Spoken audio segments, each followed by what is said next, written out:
మన ప్రభువును రక్షకుడైన యేసుక్రీస్తు నామములో మీకు శుభములు వందనములు తెలియజేస్తున్నాను. అనుదిన ధ్యానమునకు స్వాగతం. న్యాయాధిపతుల గ్రంథం 18వ అధ్యాయం ఈ దిన మన ధ్యానాంశంగా ఉన్నది. ఈ 18వ అధ్యాయంలో కూడా ప్రారంభ వచనం, ఆ దినములలో ఇజ్రాయేలుకు రాజు లేడు, మరియు ఇజ్రాయేలు గోత్రములలో ఆ దినము వరకు దానియులు స్వాస్థ్యము పొంది ఉండలేదు గనక ఆ కాలమున తాము నివసించుటకు తమకు స్వాస్థ్యం వెదుక్కునుటకై వారు బయలుదేరి ఉండిరి. ఈ అధ్యాయంలో కాస్త దాను వంశస్థుల గురించి మాట్లాడాలి. ఇంతవరకు వారు ఇంకా స్వాస్థ్యం పొంది ఉండలేదు అని రాయబడింది. నాకు అనిపిస్తుంది, ఒకవైపున వారికి రాజు లేడు, స్వాస్థాన్ని పంచి ఇచ్చినటువంటి యెహోషువ మరణించాడు. కొందరు యుద్ధం చేసి పోరాడి స్వాస్థాన్ని సంపాదించుకున్నారు, మరికొందరు ఇంకా స్వాస్థ్యం కోసం తిరుగులాడుతూనే ఉన్నారు. ఈ మాట చదువుతున్నప్పుడు ప్రారంభంలోనే మీకు మాటని జ్ఞాపం చేస్తున్నాను. క్రీస్తు మన జీవితాల్లో రాజు అయి ఉండగా ఆయన సిద్ధపరిచినటువంటి స్వాస్థ్యము పొందినట్లుగా ఆయన అధికారానికి మనం లోబడి ఉండాలి. లేదా ఇదిగో దానియుల వలె ఆ స్వాస్థ్యం కోసం ఇంకా తిరిగే జనాంగంగా మనం మిగిలిపోతాం. ఈ దాను వంశములో నుండి పరాక్రమవంతులైనటువంటి ఒక 5గురిని దేశాన్ని చూసి రమ్మని శోధించడానికి పంపారు. వారు ఎఫ్రాయిమీయుల మన్యములో ఉన్నటువంటి మీకా ఇంటికి వచ్చి అక్కడ దిగారు. వారు మీకా ఇంట ఉన్నప్పుడు లేవీయుడైన ఆ యవనుని స్వరమును పోల్చి ఆ వైపుకు తిరిగి అతనితో మాట్లాడుతున్నారు. గుర్తుపట్టారు, ఇక్కడ ఎవరో యాజకుడు ఉన్నాడు, లేవీయుడు ఉన్నాడు. నువ్వెవరు, నువ్వు ఇక్కడ ఎందుకున్నావు, నువ్వేం చేస్తున్నావని అన్నీ ఆరా తీశారు. ఆ యవనస్తుడైనటువంటి లేవీయుడు అంటున్నాడు, మీకా నాకు జీతం ఇస్తున్నాడు, నన్ను పోషిస్తున్నాడు, మీకా ఇంటికి నేను యాజకునిగా ఉన్నాను. ఎలాగూ యాజకుడు దొరికాడు కదా, యాజకుడు ఏఫోదును కలిగి ఉన్నాడు కదా, కనుక ఇతని దగ్గర మనము వెళ్తున్న మార్గంలో సక్సెస్ అవుతామో లేదో ఎంక్వైరీ చేద్దామని మేము వెళ్తున్నటువంటి మార్గంలో నిజంగా మాకు శుభం కలుగుతుందో లేదో అని అతని దగ్గర ఎంక్వైరీ చేస్తున్నారు. 6వ వచనం గమనించండి. ఆ యాజకుడు క్షేమముగా వెళ్ళుడి, మీరు చేయబో పని యెహోవా దృష్టికి అనుకూలమని వారితో చెప్పాను. జాగ్రత్త గమనించండి. ఇక్కడ అనేక అంశాలు రాయబడకపోయినా దేవుడిచ్చిన జ్ఞానం ప్రకారం కాస్త వాక్యం ఎరిగిన వారిగా మనం కొన్ని సంగతులను గ్రహించగలుగుతాం. ఎందుకంటే గత అధ్యాయంలో మీకాను చూసాం, ఈ యాజకుడిని చూసాం కనుక ఇతర పలుకుతున్నది ఎంతమాత్రం యుక్తిగా ఉందో మనం గ్రహించగలుగుతాం. నాకు సందర్భం జ్ఞాపకం వస్తుంది. రాజులు మొదటి గ్రంథంలో 22వ అధ్యాయంలో 6-7 వచనాలు మీరు చూడండి. ఆ అధ్యాయంలో ఏం జరుగుతుంది? ఇజ్రాయేలు రాజు రామోత్ గిలాదు మీదకి యుద్ధానికి వెళ్దామని యెహోషాపాతును పిలిచినటువంటి సందర్భం అది. అయితే అక్కడ 6-7 వచనాల్లో దాదాపుగా 400 మంది ప్రవక్తలు యుద్ధం చేయటానికి రామోత్ గిలాదు మీదకి మేము పోకుందుమా అని వారిని అడిగిరి. అయితే యెహోవా దాన్ని రాజైన నీ చేతికి అప్పగించును గనక పొండని వారు చెప్పిరి. ఒకవైపున యెహోషాపాతుకు ఎక్కడో కాస్త అనుమానం కలుగుతుంది. ఎందుకో హృదయంలో సమ్మతి లేదు. వీరి తప్ప మరెవరు లేరా? 400 మంది ప్రవచిస్తున్నా కూడా వీరి తప్ప మరొకరు లేరా అని అడుగుతున్నాడు. అక్కడ మనకు మీకాయ ప్రవక్త కనబడతాడు. ఆ ప్రవక్త ఒక్కడే సత్యాన్ని మాట్లాడతాడు వారికి వ్యతిరేకంగా. ఇంకా ఆ స్టోరీ అంతా మనకు అక్కర్లేదు.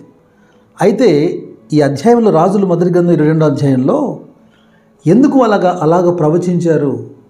యెహోవా మీకు తోడుగా ఉన్నాడు, జయగలుగుతుంది ఎందుకన్నారు అంటే 22వ వచనం అంటది, అందుకతడు నేను బయలుదేరి అతని ప్రవక్తల నోట అబద్ధమాడు ఆత్మగా ఉందునని చెప్పగా, దేవుని సన్నిధిలో ఇదిగో ఒక ఆత్మ, నేను వెళ్ళి వారి నోట అబద్ధపు ఆత్మగా ఉంటానని చెబుతున్నాడు.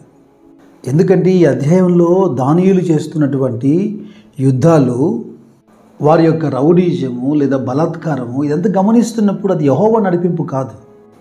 మీరు న్యాయాధిపతుల గ్రంథంలో 18వ అధ్యాయంలోని 30వ వచనం చూడండి. దానియులు చెక్కబడిన ఆ ప్రతిమను నిలుపుకొనిది, మోషే మనవడును గెర్షోను కుమారుడైన యోనాతాను అను వాడును వాని కుమారులను ఆ దేశము చెరపట్టుబడి వరకు దానియుల గోత్రముకు యాజకులై ఉండిరి. దానియుల్లో నుండి 5గురు వచ్చారు, వేగు చూశారు, మీకా ఇంట్లో దిగారు, యాజకునితో మాట్లాడారు. ఆ తర్వాత యుద్ధం చేశారు, లాయిషు దేశాన్ని జయించారు. అలాగే పోతూ పోతూ మీకా ఇంట్లో ఉన్నటువంటి గృహదేవతలను, ఏఫోదును, వాటితో పాటు యాజకుని కూడా బలవంతంగా అక్కడి నుంచి లాక్కొని వెళ్తున్నారు. మీకా చేయించుకున్నటువంటి ఆ విగ్రహాన్ని తీసుకెళ్ళి దానియేలు నిలుపుకొని దాన్ని ఆరాధిస్తున్నారు. దీన్ని బట్టి మీరు కూడా యోచించండి, ఈ యుద్ధాల వెనక యెహోవా హస్తం ఉందంటారా? ఈ గోత్రాన్ని దేవుడు పూర్తిగా మర్చిపోయాడని చెప్పేదానికి ఒక ఉదాహరణ చెప్పాలి. ప్రకటన గ్రంథంలో 7వ అధ్యాయంలో మొదటి 9 వచనాల్లో లెక్కింపబడినటువంటి 1,44,000 మంది ఉన్నారే, ఒక్కొక్క గోత్రం నుండి 12,000 మంది అని రాస్తుంటారు. అక్కడ అన్ని గోత్రాలు మీరు చూడండి, దాను గోత్రము అక్కడ లేదు. దాను గోత్రము స్థానంలో యోసేపు వంశము, బెన్యామీను గోత్రం కనపడుతుంది. అంటే దేవుడు పూర్తిగా ఈ దాను వంశాన్ని పక్కన పెట్టేశాడు. ఇక్కడ విశ్వాసులైనటువంటి మీకు ఒక చిన్న హెచ్చరిక నేను చేయాలని ఆశపడుతున్నాను. ఎందుకంటే యోహాను భక్తుడు తన పత్రికలో రాస్తున్నప్పుడు మొదటి పత్రిక 4వ అధ్యాయంలో మొదటి వచనంలో ఒక మాట రాశాడు. ప్రియులారా, అనేకులైన అబద్ధ ప్రవక్తలు లోకములోనికి బయలు వెళ్ళి ఉన్నారు గనుక ప్రతి ఆత్మను నమ్మక ఆయా ఆత్మలు దేవుని సంబంధమైనవో కావో పరీక్షించుడి అంటున్నాడు. నేను ఎందుకు ఈ మాట జ్ఞాపం చేస్తున్నానంటే, యెహోవా మీకు తోడుగా ఉంటాడని ఈ యవనస్తుడైనటువంటి లేవీయుడు పలికాడు కదా. ఇలాగున ఈ లోకంలో చాలామంది సేవకులు నేను అనేక చోట్ల కల్లారా విన్నాను, చూశాను. ఎన్ని సందర్భాల్లో గమనించినా ప్రతి ఒక్కరి మీద, ప్రతి కుటుంబం మీద ఆశీర్వచనమే పలకడం, మేలుకరమైనటువంటి ప్రవచనమే పలకడం. బైబిల్లో ప్రవక్తలు దెబ్బలు తిన్నారు, జైల్లో పడవేయబడ్డారు, గోతుల్లోకి దింపారు, చేదు అన్నం పెట్టారు. కారణం దేవుడు ఏం చెబితే అది ప్రవచించారు. ఈరోజు ఎక్కడైనా మీరు గమనించండి, వారు రాజకీయ నాయకులు కావచ్చు, లేకపోతే గొప్ప ఇంటి వారు కావచ్చు, వారికి రక్షణ లేకపోవచ్చు, భయంకరమైన పాపంలో ఉండవచ్చు. వారి మీద ప్రవచిస్తున్నప్పుడు దీవించడమే, దీవెనకరమైన ప్రవచనాలు ఇవ్వడమే. దేవుని దగ్గర నిజముగా ఎదురు చూసి ఉన్న వాస్తవాన్ని చెప్పే ధైర్యం లేనప్పుడు నోరు మూసుకుని ఉండడమే మంచిది.